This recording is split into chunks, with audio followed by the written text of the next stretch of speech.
Aniya karon ang gahom sa pulong sa Diyos nga naglihok, sukad pa sa pagkatukod sa kalibutan. Gahom nga nagasulbad sa nagalinlaing matang sa problema sa kinabuhi sa tao. Nagsumpay sa nabugto nga kadugtungan sa matag higala, bisan diha sa sulod sa panimalay. Naghatag og mahulay niadto mga kapuyan o naghatag og nagawasan niadtong ipang hasol sa gahom sa kagitnit. Kay mao kini ang pulong sa Dios nga nagalihok. Bisan gani ang pagbuhat sa tibuok kabuhatan, sumala sa Hebrehanon 11:3, nahimo ang tanang mabutang pinaagi sa pulong sa Dios. Dunay gisulti ni Apostol Pablo sa Roma 15:4. Bisan unsay gisulat kaniadto, gisulat kini alang sa atong pagtuon, aron pinaagi sa pailob ug paglipay gikan sa mga kasulatan, makabaton unta kitag paglaom. Atong ipadayon ang atong pagtuon sa pulong sa Dios alang sa ikabulahan sa atong matag kinabuhi. Apan sa dili pa kita mo padayon ini, niya kita sa pagpaminaw sa mensahe nini nga awit.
Pamatiyon mo ako, ug andam ka sa pagsapnay na akong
Maayong buntag sa tanan nakong mga kaigsuunan o kahigalaan nga nagapaminaw nini nga tingog.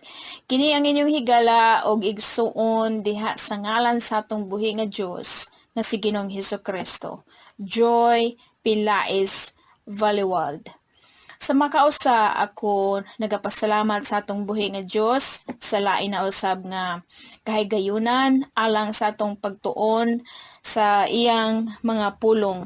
Ug sa kanunay ako nagalaom og nagaampo alang kaninyo nga ang Ginoo sa kanunay usab magapanalangin og magatagbo sa inyong mga gikinahanglan adlaw-adlaw ug tinguha sa tanang bahin sa inyong kinabuhi ug ngadto sa inyong tibok panimalay sa inyong mga trabaho o negosyo man ug sa inyong mga anak usab nga anaa pa sa ilang pagdako ug pagtuon alang sa ilang kaugmaon sa dili pa mobalik ang atong Ginoo.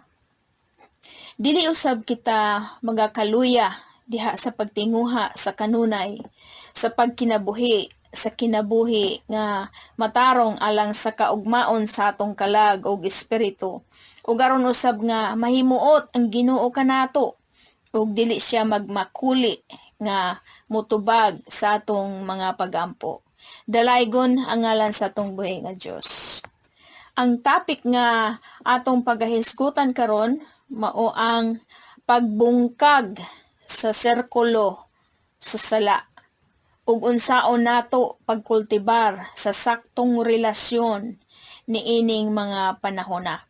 Ang atong teksto karon atong makita sa Ebanghelyo ni Mateo kapitulo 5 bersikulo 21 ngadto 48. Again, dili nato kini basahon kay taas-taas usab kini. Ug kung naamoy papel og bulpen, inyo kining isulat aron inyo kining mahinumduman para unya. Again, ang atong teksto atong makita sa Mateo kapitulo 5 bersikulo 21 ngadto sa 48. Kining kapitulo 5 sa Mateo, ang unang bahin niini mao ang gipanudlo ni Ginoong Hesus mahitungod sa mga kabulahanan sa kinabuhing matarong o gitawag sa English the Beatitudes. O dinhi sa atong teksto adunay pipila ka mga sala dinhi nga gusto ni Ginoong Hesus nga hatagan nato og mga pagtagad aron nga dili kita madaot o maalaot unya. Kini mao ang mga sala nga atong makita dinhi sa atong teksto. Ang una mao ang kasuko, ikaduha pagpatay, ikatulo pagpanapaw, ikaupat diborsyo o pagpakigbulag gikan sa kaminyoon, ang ikalima pagpanumpa, ang ikaunom pagpanimalos. Og sa katapusan nga bahin sa atong teksto, nagamando usab si Ginoong Hesus nga kinahanglan nga atong buhaton ang pagpakig-uli sa atong mga kaaway. Dinhi sa bahin sa balaan nga kasulatan sa Mateo 5. Si Ginoong Hesus nagapanudlo og nagasulti ngadto sa iyang mga tinun-an nga dili lang sila angay nga magsalig ug dili sila angay nga matagbaw lamang diha sa pagsunod sa mga balaod ni Moses sa daang tugon nga usab gipanudlo sa mga eskriba ug parasiyo. Wala si Ginoong Hesus nagatudlo kanila nga panumbalingon ang mga panudlo sa daan nga tugon. Hinunua, gusto ni Ginoong Hesus nga kinahanglan nga ilang kinabuhion kini mga panudlo o balaod sa daan tugon sukwahi sa gipanudlo sa mga skriba o parasiyo. Ingon nga puro lamang mga pulong sa bapa, dili sa binuhatan. Mga igsuon ko og higala, susama kanato nga kinahanglan dili lang kita matagbaw sa pagpaminaw o pag-uyon-uyon sa pulong o wali sa mga pari o mga pastor. Dili kita magsalig kanila kay dili sila ang makaluwas sa atong kalag. Kinahanglan nga maningkamot kita sa pagkinabuhi sa mga gipanudlo sa mga pari o pastor gikan sa pulong sa Ginoo nga mao ang balaan nga kasulatan. Si Ginoong Hesukristo ang atong manluluwas. Siya lamang ug wala nay lain pa. Siya lang. Kini mga pare ug mga pastor, igo lang kini sila sa paggiya kanato diha sa pagtuon sa pulong sa Ginoo. Ug ang atong responsibilidad mao ang pagpaminaw ug pagbuhat ug sa pagkinabuhi sa mga pulong sa Ginoo. Nagaingon dito sa Santiago Kapitulo 2, versikulo 14 ug 17, nga unsa ba ang kapuslanan sa pagtuo kung kini walay mga buhat? Kini nga pagtuo patay. Alang kang Ginoong Hesus, ang iyang katuyuan sa pagpanudlo nga ang balaod ni Moses sa daang tugon, kinahanglan nga atong iaplikar sa atong mga kinabuhi ug kaugalingon aron nga atong malikayan ang pagpakasala sama sa kasuko o kaligotgot, pagpatay, pagpanapaw, diborsyo, pagpanumpa o pagpanimalos. Maigsuon ko ug higala, ang pagkamatarong nga gusto sa Ginoo, dili nato maangkon pinaagi lamang sa simpleng pagpaminaw ug pagsunod sa balaod o sa pulong sa Ginoo dinhi sa balaan nga kasulatan. Ang pagkamatarong nga gusto sa Ginoo mahitabo lamang kini pinaagi sa pagkinabuhi sa balaod o pulong sa Ginoo, pinaagi sa pagbag-o sa atong mga binuhatan, pinaagi sa paghinulsol sa atong mga sala, ug kining tanan usab mahimo lamang pinaagi sa atong gugma sa Ginoo nga tinuoray jud ug mosubmitar kita ngadto sa Ginoo nga mao si Hesukristo. Ug kung wala kitay tinguha o gugma sa Ginoo, dili jud nato maangkon ang pagkamatarong nga gusto sa Ginoo. Mga igsuon ug higala, dinhi sa atong teksto sa Mateo 5, versikulo 21 ngadto sa 48. Ang unang sala nga gihisgutan dinhi mao kini ang punuan ug tumoy sa tanang sala nga haghisgutan dinhi. Kining sala maoy angay nato nga bungkagon, mao kini ang kasuko o kapungot o kaligotgot. Ang gipanudlo ni Ginoong Hesus mao kini, ug nag-ingon siya nga dili igo ang paglikay sa pagpatay, dili igo ang paglikay sa pagpanapaw o diborsyo. Hinunua nga ang gipanudlo ni Ginoong Hesus mao nga kinahanglan nga atong tangtangon jud ang espiritu sa kasuko o kapungot ug ang espiritu sa pagpanimalos gikan sa atong kasing-kasing. Kinahanglan nga atong laruton, atong gison o guntingon kining kasuko o pagpanimalos gikan sa atong kasing-kasing. Kitang tanan guilty ug adunay kasuko nga moabot sa atong kinabuhi sa bisan unsang mga butang o sitwasyon. Sa ubang panahon ug sitwasyon, ang uban tawo dili makabuntog sa ilang gibati nga kasuko o kapungot. Mao nga makapatay sila sa ilang mga kaaway. Mao nga ang gusto sa Ginoo nga atong atimanon kining atong tagsa-tagsa ka mga kinaiya o gilabi na ang kasuko o kapungot o pagpanimalos. Ug sa lain nga bahin, ang pagpatay o pagpanimalos ug uban pa mao kanay resulta o bunga sa dautan nga huna-huna og pagbati nga walay atiman, nganing resulta usab sa kasuko.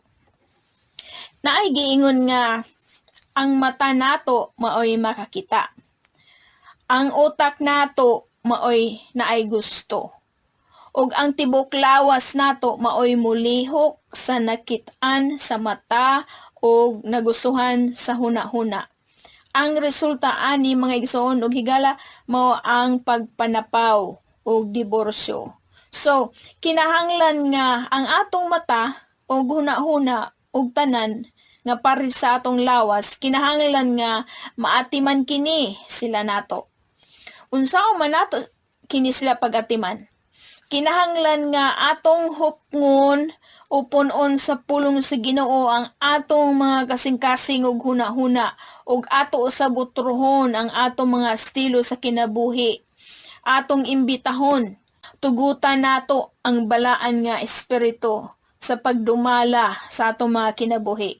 Kay walay imposible sa Ginoo. Sa makausa, atong hinumduman nga ang atong number 1 nga kaaway mao ang atong garbo ug ang atong kaugalingon, dili ang laing tao. Adunay upat ka mga pulong nga kinahanglan nga atong hisgutan dinhi.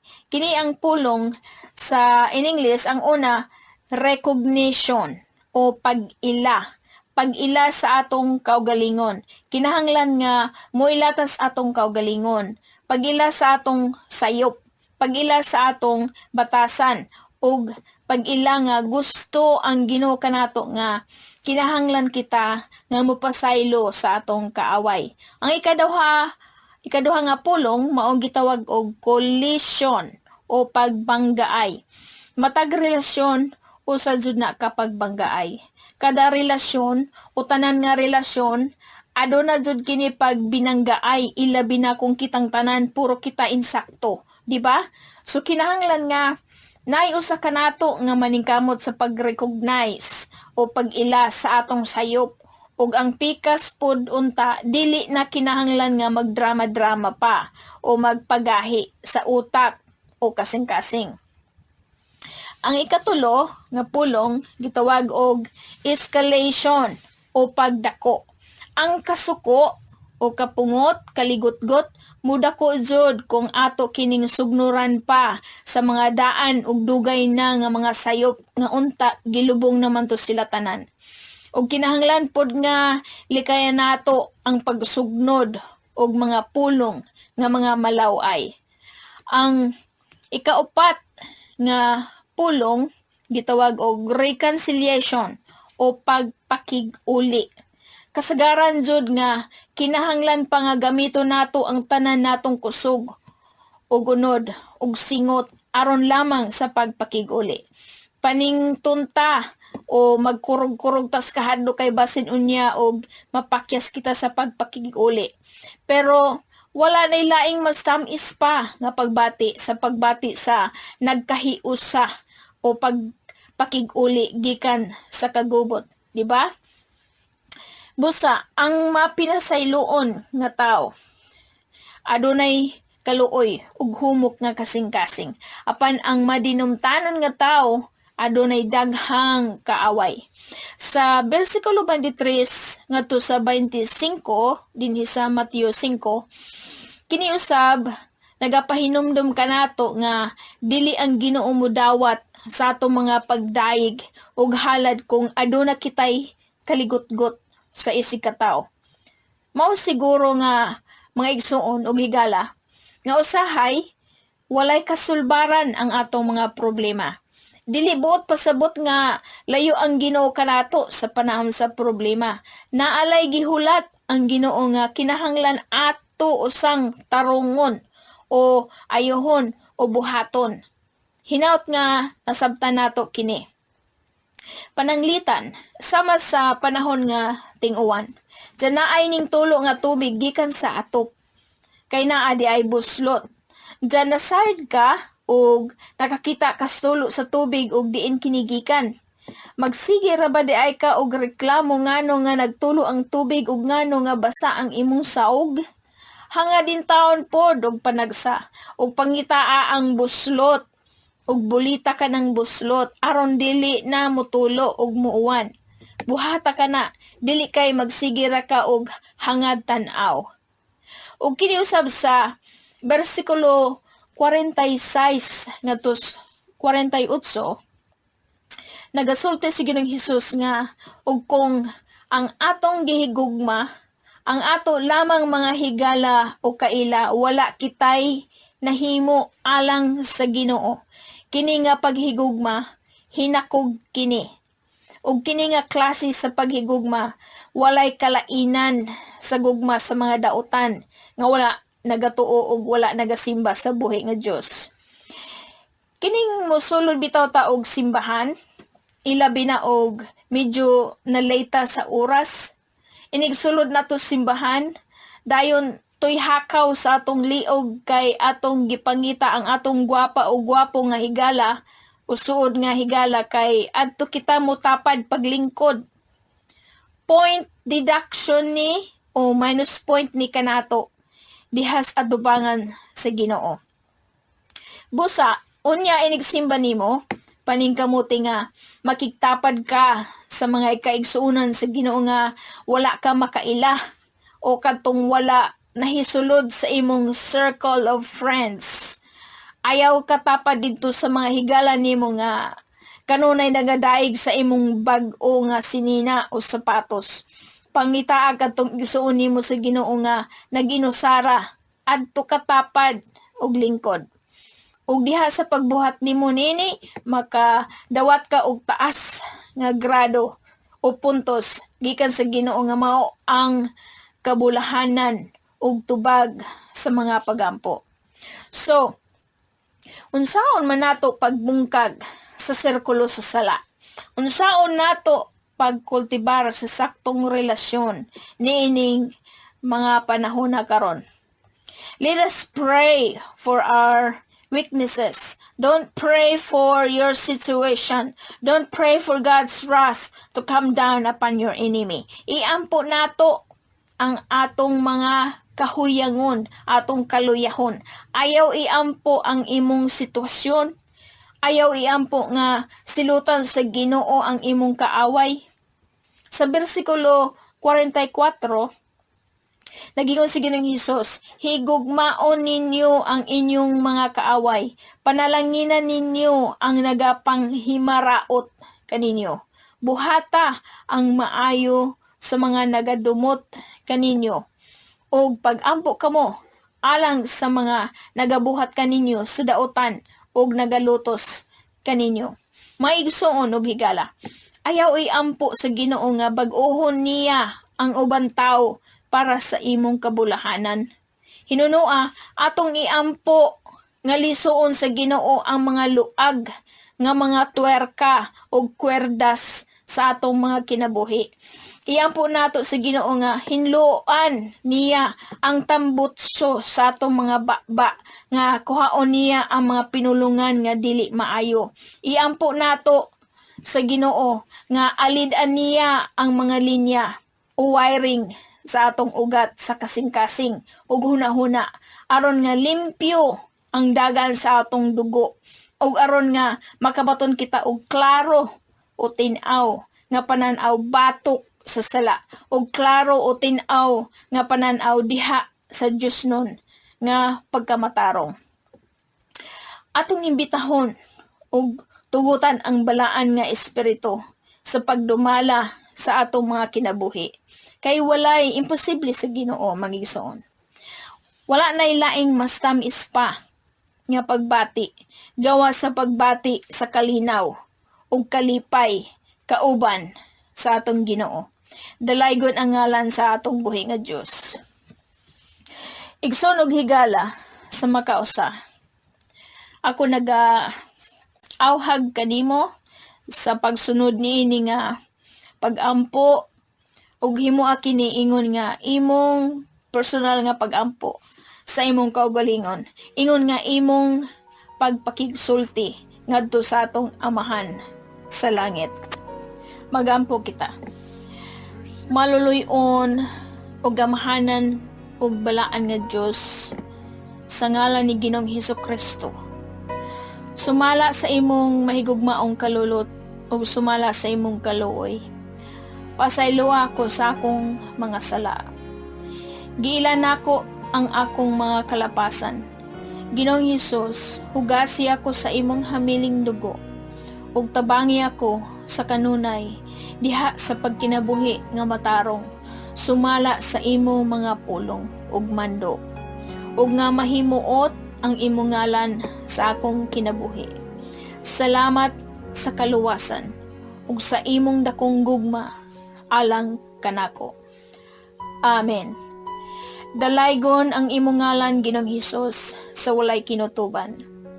Sa makausa akong gihangyo ang gamhanan nimong mga hikap ngadto sa mga kaigsuunan o kahigalaan nga naminaw nining taknaa nga nagkinahanglan sa imong tabang. Ginoong Hesus, ipasinati kanila ang imong gahom. Pinaagi sa kaayuhan sa mga balatian ug pinaagi sa pagtagbo sa ilang mga gikinahanglan adlaw-adlaw. Tagai sila og kusog ug panalip di sila sa bisan asa sila moadto. Sa ngalan ni Ginoong Hesukristo, dawata ang tubag. Sa ngalan ni Ginoong Hesukristo, dawata ang kaayuhan. Salamat Ginoong Hesus sa kaayuhan, sa balatian, ug sa pagtubag sa among mga hangyo ug mga pag-ampo. Salamat o Diyos nga labing gamahanan ug maluluyon. Dalaygon ug simbahon namo ikaw sa kanunay. Ang imong ngalan lamang mahimaya. Amen ug amen. So turn your eyes upon Jesus. Look full in his wonderful face,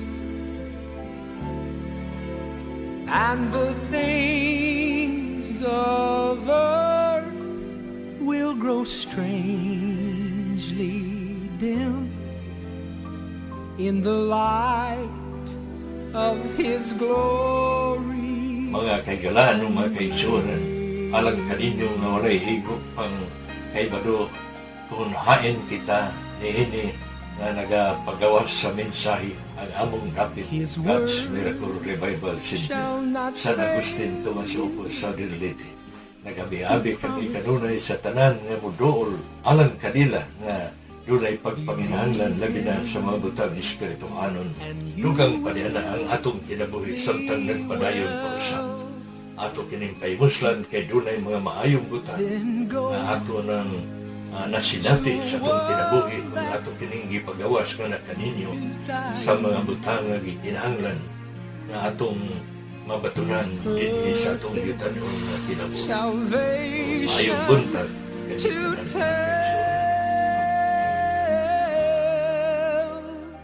Just turn your eyes upon Jesus. Look full in his wonderful face, and the things of earth will grow strangely dim in the light of his glory and grace.